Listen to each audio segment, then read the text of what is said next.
Section 8.5, Introduction to Functions and Function Notation.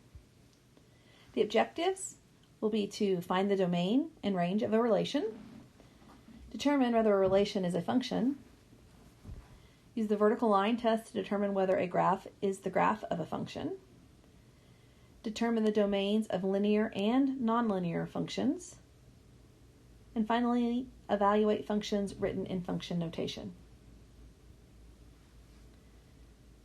We're going to go through some definitions here to help you distinguish between relation, domain, and range. A relation is a set of ordered pairs of real numbers. The domain, D, of a relation is a set of all first coordinates in the relation. Normally, we call those the x values. The range, R, of a relation is the set of all second coordinates in the relation, which normally we consider those the y coordinates.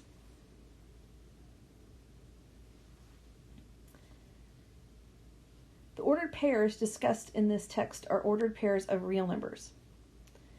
However, more generally, ordered pairs might be other types of pairs, such as child-mother, city-state, or name batting average. Example 1a, find the domain and range for each of the following relations. Remember, I told you the domain are typically your x values. So the domain, I'm going to look at my x values. You never ever want to repeat numbers in your domain and your range. So even if I encounter the same number more than once in either location, I'm only going to list that number one time. And it's also good practice to list your domain and your range so that you go from smallest number to largest number.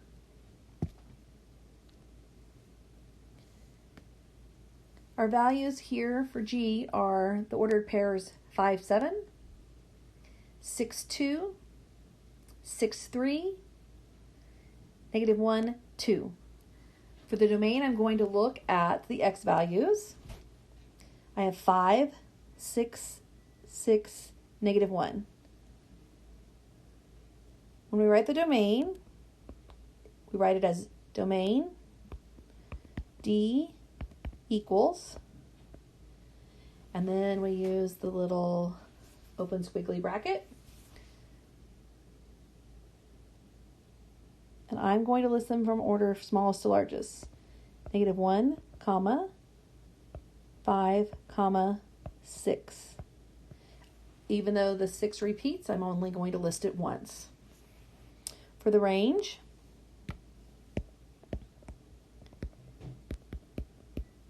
R equals, this time I'm looking at the y values.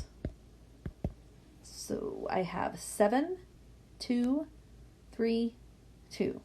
Again, only listing each value once. I will have 2, comma, 3, comma, 7.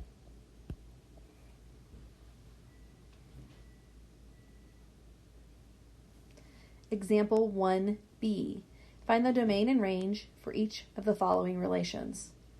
This time I have f equals the ordered pairs -1, 1, 1, 5, 0, 3.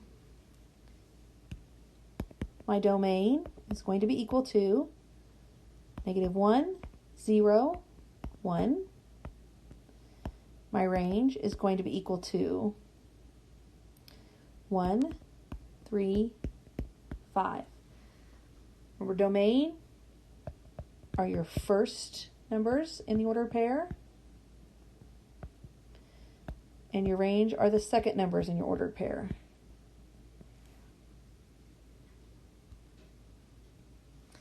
I'm going to walk you through this one. Example 2a, reading the domain and range from the graph of a relation. Identify the domain and range from the graph of each relation. So for example A here, we have this graph of a cubic function, piece of a cubic function, And when you look at the domain, you'll notice what they have here. When we look at the domain, we're reading our graph from left to right. Left to right. So we look at the first point on the left, and it's a solid dot. So you notice we have a bracket, and we put the -1 there, comma. And if we think about it, this graph keeps going forever. So there are values along this x-axis forever between these 2 points. It's a continuous line. So I'm going to read it until it stops, which in this case, the x value is 3 where it stops. So I'm going to put a bracket, -1, comma, 3, bracket. When you're looking at the range, you're reading from bottom to top. That's what your range does, from bottom to top, because you're looking at your y values. So here's the first y value that we have, which is 0. Solid dot, bracket, 0, comma. And once again, this graph is continuous until I get to this dot here. So it's continuous all along. I can find a y value that's going to match up with every single piece of this graph as I go this way. So I'm going to read my range from the bottom of the graph to the top of the graph. So it goes from 0 all the way to 6. And since there are dots at the end, you put the values with brackets. Example 2b. Again, we're reading the domain and range from the graph of a relation. So these arrows at the end mean that this graph just keeps going forever and ever and ever. So this is a U-shaped graph that opens up, and you just have to think about it extending up forever, which means it's also extending out forever. So when I look at my domain, it's really going from -infinity all the way over to +infinity, because this graph is just going to keep going. It's going to keep extending. So my domain is -infinity with a parenthesis, comma, +infinity. My range has some limits, so it's going to keep going forever upward, but it has a bottom down here. And so remember, when we're reading range, we read from the bottom to the top, just like with domain, we read left to right. You're reading negative values to positive values. So the first y value I come to with this particular function is at -2. And I'm going to put a bracket there because there is definitely a point right there. But then I notice it just keeps going forever. It's going to keep going. So I've got -2, comma, infinity. Bracket at -2, parentheses at infinity. We're going to get a little bit more specific now, and we're going to talk about functions. A function is actually a relation, but with a function, the relation has each domain element corresponding with exactly one range element. In other words, each x value is only going to match up with one y value.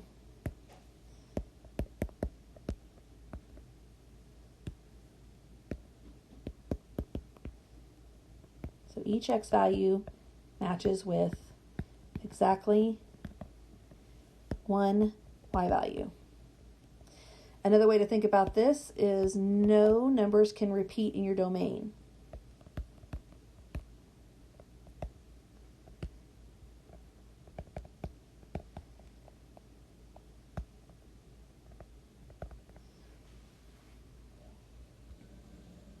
Example 3a.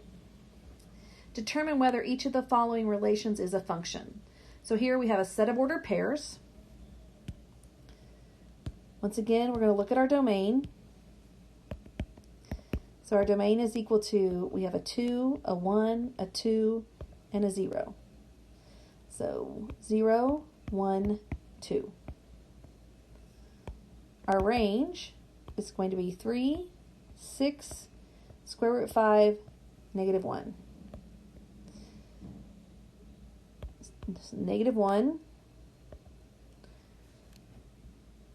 square root 5, 3, 6. And I'm pretty sure Hawks takes your answers regardless of what the notation is. I don't think it really matters. So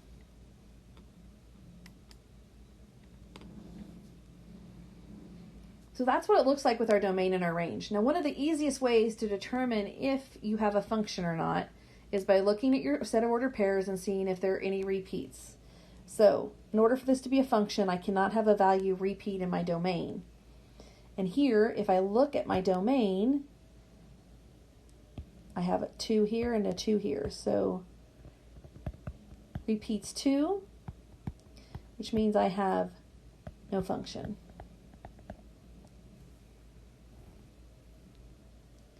Another way we can look at this is if we do a mapping, where we put all of the values for our domain in one little bubble,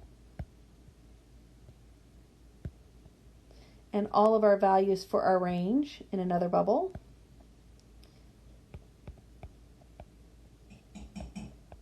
And we use the arrows to kind of match them up. So 2 matches with 3, 1 matches with 6, 2 matches with square root 5, 0 matches with -1. So notice I have 2 arrows coming from the 2, which also tells me not a function.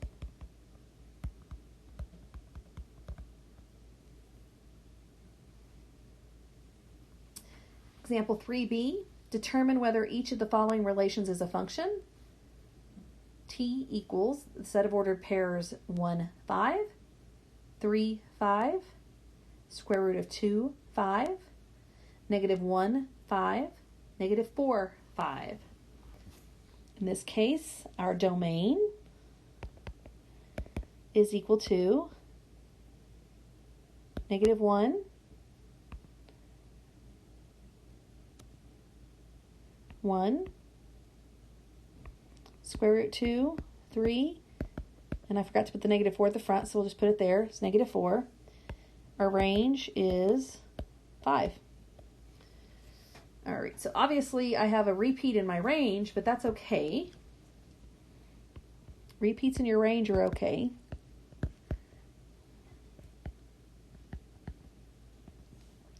And again, if I look at the bubbles, 1, 3, square root 2, -1, -4 in one bubble, and I put my 5 in the other bubble, there's only one arrow coming from each value of my x. So this is a function.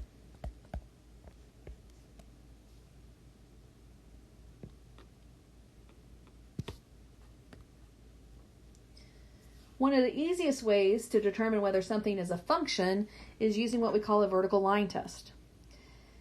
If any vertical line intersects the graph of a relation at more than one point, then the relation is not a function.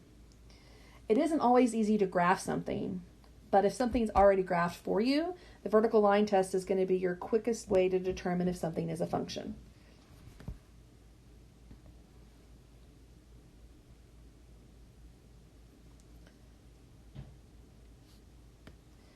So we're going to use the vertical line test to determine whether each graph represents a function. Then we'll list the domain and range of each function. And once again, example 4a, I'm just going to walk you through it.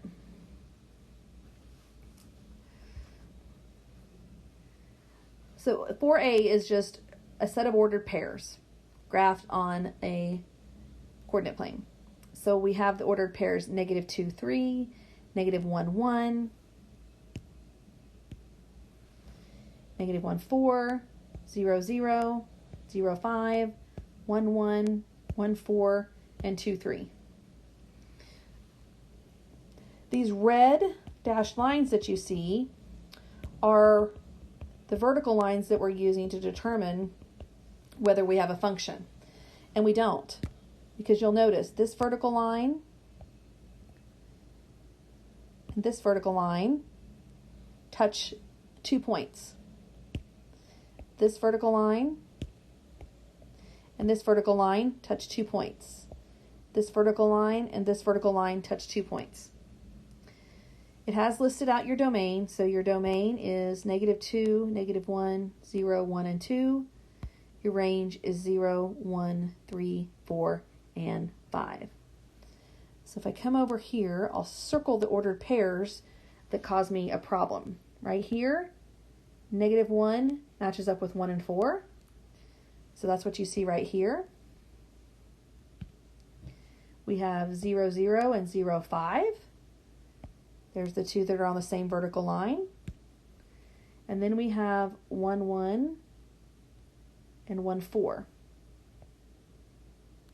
So those are the ones that fail the vertical line test. And what you do is just take your pencil or a ruler and just slide it along the graph vertically. And if your pencil or your ruler touches the graph or more than one point at the same time, you're going to fail the vertical line test. Example 4b, we have a graph here. Notice once again we have these red dashed lines. They're trying to do a little quick vertical line test. And as I'm going through here, I'm thinking we're probably going to pass because this vertical line only touches in one spot. That one's only touching in one spot. And that one's only touching in one spot. So you will see, it says over here, the relation's a function, because we couldn't draw a vertical line that would intersect the graph at more than one point. And then our domain, we're going to read from left to right. So I've got a point there. So reading from left to right, I'm going to go from here, the -2, over to +2. So -2, comma 2. That's my domain. And my range is going to go from the lowest number here, which in this case is 0, up to the highest number, which is right there, which is 2. So my range is, which doesn't look very good that way. We'll go 0, comma 2, which is range 0 to 2, domain -2 to 2. All right, for C, we're looking again at this function. It's graphed. Here's a vertical line. Notice this vertical line is touching the graph here, it's touching the graph here, and there. So it's failed the vertical line test just in this one location because it's touched at 3 different places. So not a function. And then if I'm reading the graph from left to right, I'm clear over here at -infinity, going clear over here to +infinity. Reading my range, I'm going from clear down here from -infinity up to here, which is +infinity.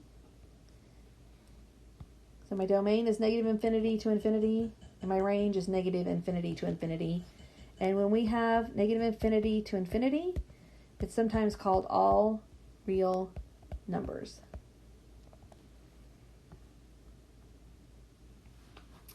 All right, example 4D. We have a vertical line. So let's sketch in our own vertical line here. So that you can't see the red dashed line, but if I drew a red dashed line right here, it looks like this entire line would fail the vertical line test. So definitely not a function. If I look at my domain, I only have one value. Look at it all the way up and down this graph. My domain is one number. And that number is -3, which is not correct in how this is typed. It should be D equals -3.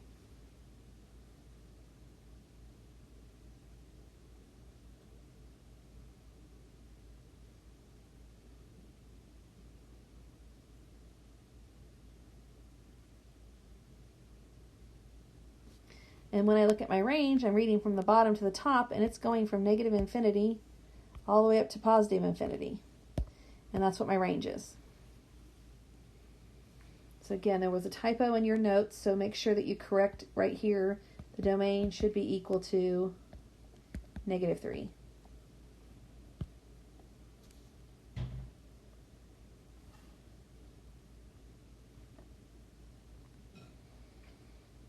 Linear functions are a function represented by the equation of the form y equals mx plus b.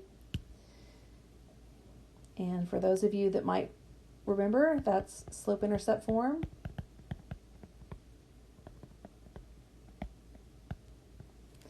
The domain of a linear function is the set of all real numbers.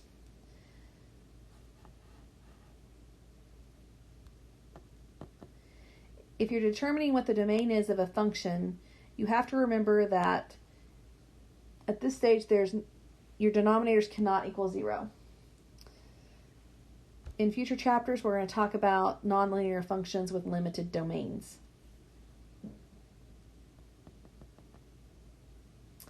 Find the domain for the function y equals 2x plus 1 over x minus 5. In this problem, what we have to remember is that we cannot divide by 0. So we have to think about x minus 5 is in our denominator. So we want to make sure that it's not equal to 0. So in order to figure out how it's not equal to 0, we have to find what value makes it equal to 0. So we'll set it equal to 0, x minus 5 equal to 0, solve that equation by adding 5 to both sides. So that tells me that x is equal to 5. So this domain for this function is anything but 5. So we would do that as negative infinity to 5, unioned with 5 to infinity.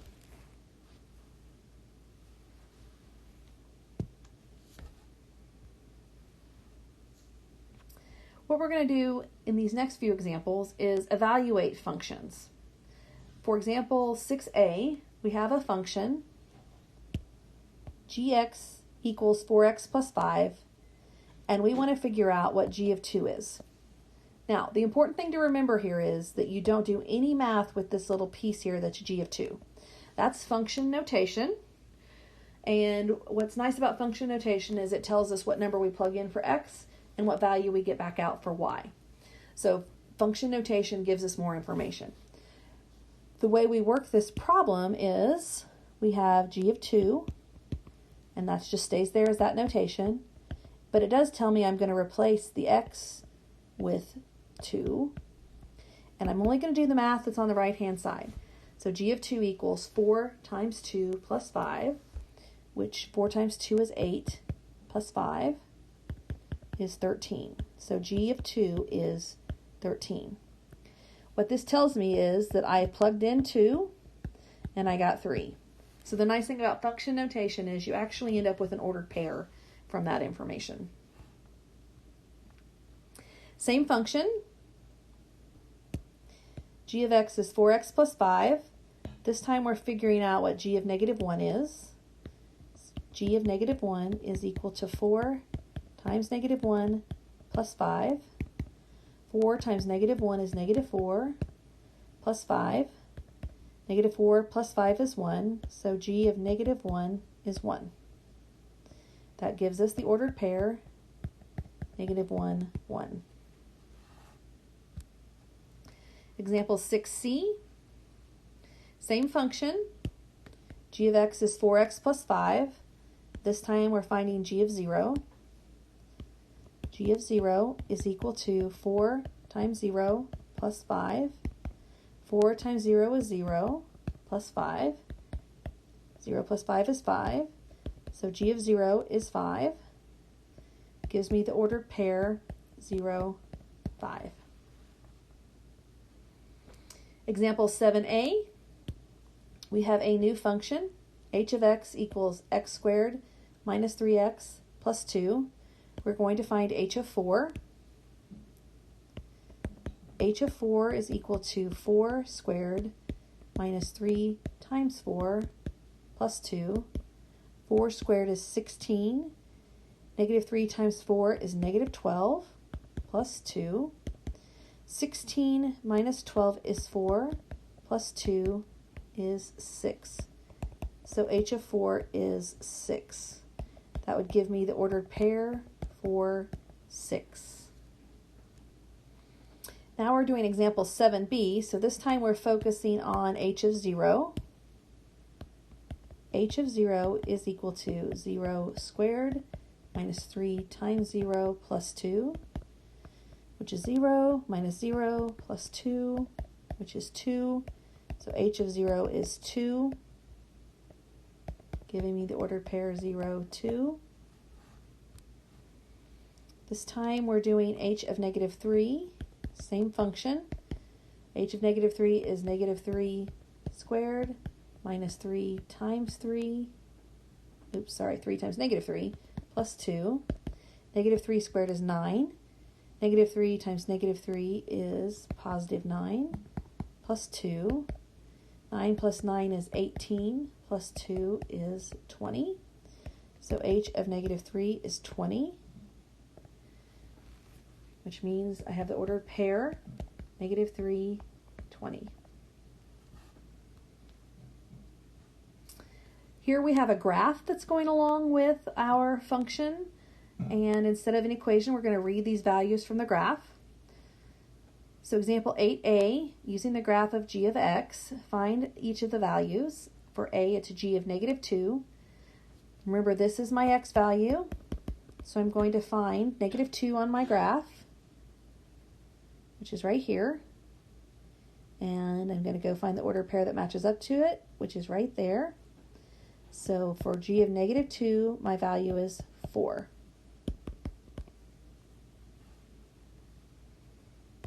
G of negative 2 is equal to 4.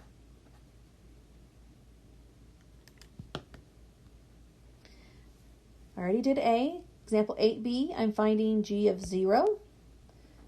Find my 0 value for my x. Go up, figure out where it hits the graph. So that's right here.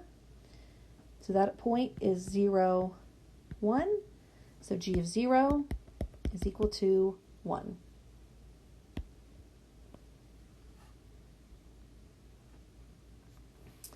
Example 8c, I'm going to use the graph to find g of 3. Once again, I find 3 on my x-axis because it's my x-coordinate. Go down, figure out where it matches my y-coordinate. So that's right there. That ordered pair is 3, negative 5. So g of 3 is equal to negative 5.